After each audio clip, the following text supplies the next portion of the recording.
आपल्या घरी कोण आलं? पाहुणे आले का? चला.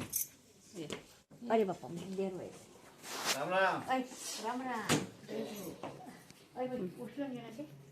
बाळाचं वजन आहे 4 किलो 600.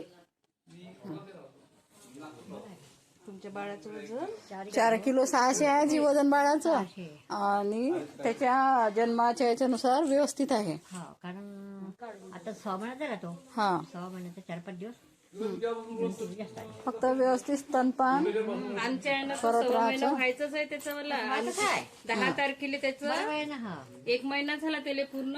त्याचे 22 तारखेला याचा 1.25 महिना पूर्ण झाला. तुम्हाला माहिती आहे मला 22 तारखेला हो हो आहे ना बे? हा व्यवस्थित आहे. स्तनपान व्यवस्थित करायचं आणि त्यानं शिसू केली तर लगेच त्याला ते कपडे बदलून द्यायचे. म्हणजे जे त्याचे कोरडेपणा आहे ना ते आपल्याला टिकून ठेवणं आहे. म्हणजे वलं राहिलं की जाणून म्हणजे त्याचं वजन कमी होते. हा बरोबर आहे ना. त्याला ते सैन होत नाही ना. हा आणि जेवढं ते थंडी त्याच्या शरीरात जाईल तर त्याचं वजन कमी कमी होत जाते.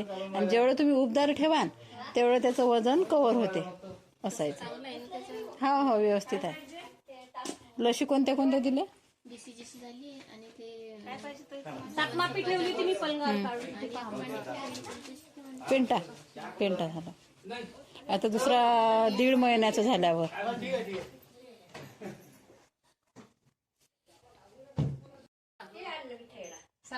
भेटली नाही भेटली ना तापमापी.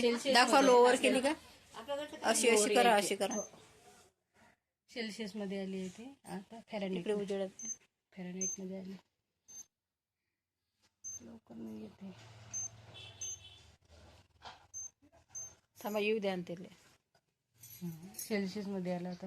लो आली आता. घ्या लावा. लो आलतो ना. नाही पण सेल्सिअस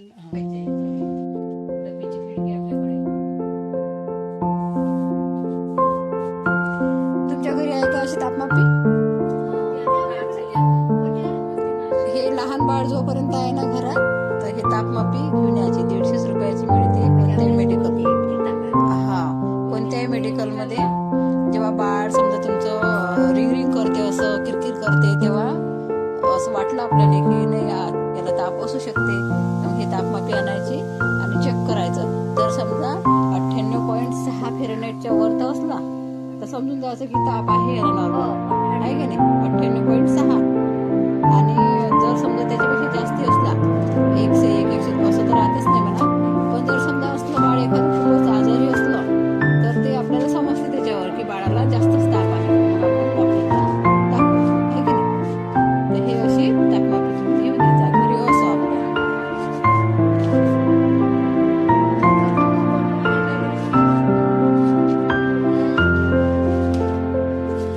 ते वाचतेच बरोबर. आता तर खूप झोपेत आहे. तो काहीच नाही करू देत राहील. म्हणजे असं शांत आहे. 6 करा लागते. हो नंतरच बाळाने हात लावायचं. नंतर बाळा हात लावायचा पुसाच नाही.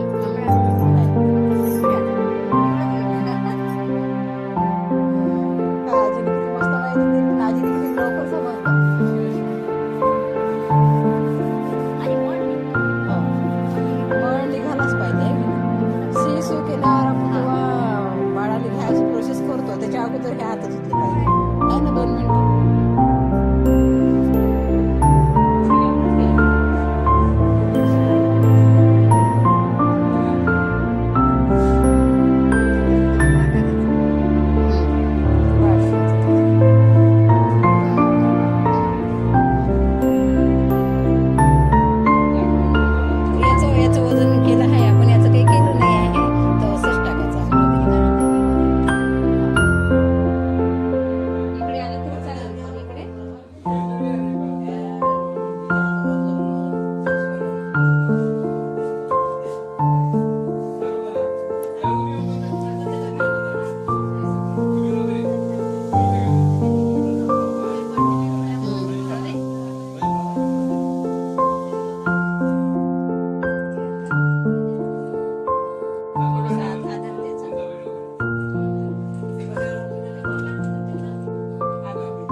माहिती आहे.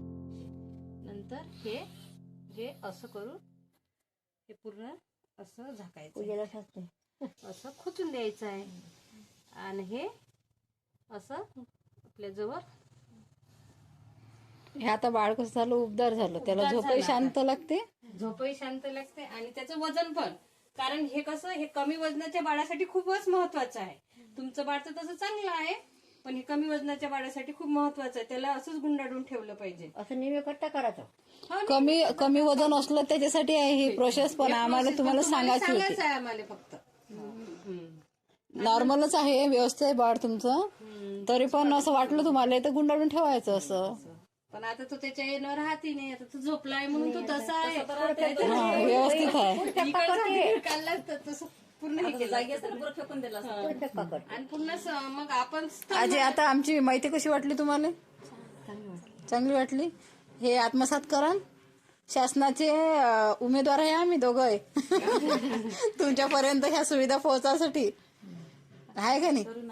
आता तुम्ही तर करताच आहे का नाही? तुम्ही कशा करता? ते जुनं होत आहे ना तुमचं, कसं करत होता? तुम्ही म्हणता काजळ घालू नका, हा. आम्ही म्हणता काजळ घातलं पाहिजे, थोडे चांगलं मोठे होते, राहायचे. पण तसं काहीच नाही आहे. पण आता कसं आहे ते सर्व निघालं ना. हा. आता काजळ तुम्ही काय म्हणता की आम्ही कशाचं करता? काजळ सांगा.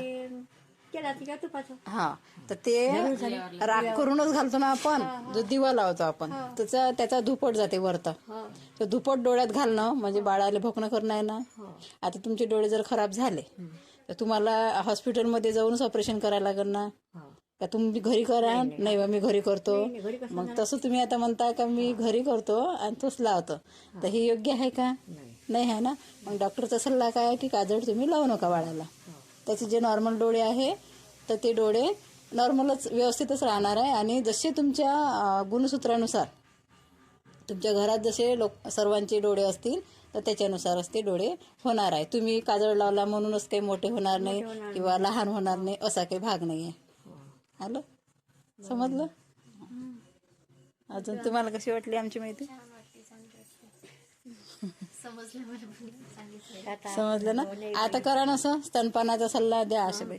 स्तनपान आपल्याला बाळाले दिवसातून 8 ते 10 वेळा स्तनपान द्यायचं आहे. कारण त्याला असं झोपलं म्हणून झोपून ठेवायचं नाही. त्याला एक तासानं त्याला उठवायचं, स्तनपान द्यायचं. आधी आपल्याला उजवा पूर्ण पाजायचा आहे.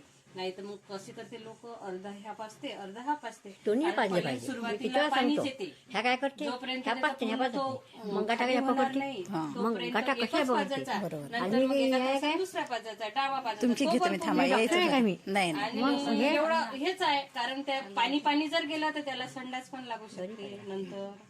म्हणजे असं सुरुवातीला त्याचं जे वजन पण वाढत नाही. सुरुवातीला जे असते ना वरतं, त्याचं सांगण्याचं म्हणणं असं आहे की वरतं असते ते पाणी असते आणि आतमध्ये जो भाग असते तो जेवणाचा असते. म्हणून काय दोन्ही पाजले पाहिजे सांगा. तर ते म्हणजे पूर्ण एकच खाली करायचा पूर्ण, नंतर मग दुसरा पाजायचा. आणि नाही तर मग तुम्ही हा अर्धा पाजता नंतर दुसरा अर्धा पाजता. कारण त्यामध्ये पाणीच असते. पाणी जर त्याच्या शरीरात गेलं तर त्याला संडास पण लागू शकते, त्याचं वजन पण वाढत नाही. असं एक पूर्ण पाजायचा, नंतर एका तासाने दुसरा पाजायचा. कारण त्याच्यातलं पाणी पण जाते आणि जेवण पण त्याला मिळते आणि त्याचे वजन पण वाढते आणि प्रतिकार शक्ती वाढते. आणि जास्तीचं दूध असलं तर एक टावेल घ्यायचा किंवा एक कापड घ्यायचा, त्याच्यावर काढायचं आणि ते पाण्यातच धुवून टाकायचं. इकडे तिकडे कुठे ठेवायचं नाही, त्याला मुंग्या वगैरे लागू द्यायच्या. कारण आता त्यालाच कमी पडते ना. अगोदर काढत होती दूध, आता नाही काढत ना. तर एक पहिलं व्यवस्थित पाजून घ्यायचं आणि आणखी जर मागितलं त्यानं तर मग दुसरं पाजायचं. असं हे अशी प्रोसेस आहे म्हणजे याच्यानुसार आरोग्य विभागानुसार. आणि पुन्हा त्याचं लसीकरण आहे. आता आपल्याला 1.5 महिना पूर्ण झाला की त्याचं लसीकरण करायचं. आता त्याचा समजा 1.25 महिना 22 तारखेला येते, तर 10 तारखेला त्याचं 10 तारखेला 2 महिने होते ना. तर त्याचं लसीकरण बहुतेक 25-26 ला येईल त्याचं लसीकरण. 25 तारखेला. आता आपल्या इथं लसीकरण राहणार नाही, तर तुम्ही दिवसाला जाऊ RS मध्ये देऊन टाका. नाही तर मग आपलं लेट होते मग ते 10 दिवस. कारण त्याला वेळेवर लस काही मिळत नाही. मग गावातलं बाळ आहे ना, तर आरायची नको सांगू. त्याला लेट झालं तरी चालन थोडंसं. किती दिवस लेट होणार आहे आपलं पुढच्या महिन्यात 2रा मंगळवार येते. वर्त करा कॅलेंडर वर करा. दुसरा मंगळवार. किती दिवस होतात मग याच्यानुसार? 4 तारखेचा पहिला 11. हं. 2 महिने पूर्ण होते. 2 महिने पूर्ण होते. होऊ झाले ना, कारण जर समजा त्या तिकडे गेल्या आरएच मध्ये तर नेहमी त्यांना आरएच मध्ये जावं लागणार आहे.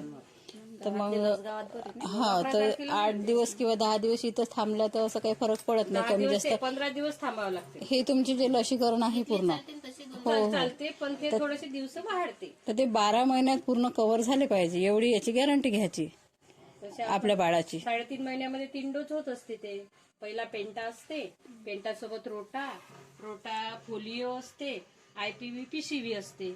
असं हा पहिल्या पेंटासोबत दिल्या जाते. नंतर मग 2.5 महिन्यानंतर दुसरा पेंटा येते. दुसऱ्या पेंटा सोबत फक्त दुसरा पेंटा, रोटा आणि पोलिओ एवढेच डोस असते दुसऱ्या वेळेस. नंतर तिसऱ्या वेळेस आपले तिसरा पेंटा, तिसरा पोलिओ, तिसरा रोटा आणि IPV PCV असे तिसऱ्या सोबत असते. म्हणजे 3.5 महिन्यापर्यंत त्याचे पूर्ण लसीकरण होऊन जाते. किंवा आता असे लेट जर झाले थोडासा उशीर लागेल, मग त्याला 4 महिन्यामध्ये होईल. नंतर त्याची लस येणार 9 महिन्यानंतर. 9 महिने पूर्ण झाल्यानंतर 10व्या महिन्यात. तर 10व्या महिन्यात येते गोवर येते, पहिला गोवर. नंतर त्याच्यासोबत व्हिटॅमिन. नंतर त्याच्या सोबत PCV आणि IPV हे बुस्टर म्हणून दिल्या जाते. असे त्याचे 9 महिन्यापर्यंत त्याचे 1 वर्षाचे पूर्ण लसीकरण झाले. नंतर मग आपल्याला दीड वर्ष म्हणजे 16 महिने, 15 महिने 16 महिने, 17 महिन्यानंतर त्याचे 1.5 वर्षाचं लसीकरण येते. तर त्याचं सेकंड MR येते आणि सेकंड MR आणि ते हे ट्रिपल बुस्टर इथे इंजेक्शन दिलं जाते आणि पोलिओ पण असते त्याच्यानंतर. तर असे ते 9 महिन्याचे ते लसीकरण. त्यानंतर व्हिटॅमिन पण असते. हे असे पूर्ण 1.5 वर्षापर्यंत म्हणजे 24 महिन्यापर्यंत त्याचं पूर्ण लसीकरण. एवढे लसीकरण तुम्हाला करायचे आहे. लक्षात नाही राहिलं अशा ताईनं जे तुम्हाला सांगितलं ते लक्षात ठेवायचं. तुम्हाला पण कोणी पण बाहेरून आल्यानंतर तुम्हाला पण विचारा. ते LMP कार्ड आहे ना तुमच्याजवळ आहे ना, तर ते कार्ड पाहायचं आणि त्याच्यानुसार तुम्ही लसीकरण करून घ्यायचं. त्याच्यावर तारीख चेक करायची का कोणत्या तारखेला आपलं बाळाचं लसीकरण झालं आणि त्याच तारखेला बाळाला घेऊन यायचं. ह्या तसे येतातच बोलवायला, पण आपण काळजी घ्यायची.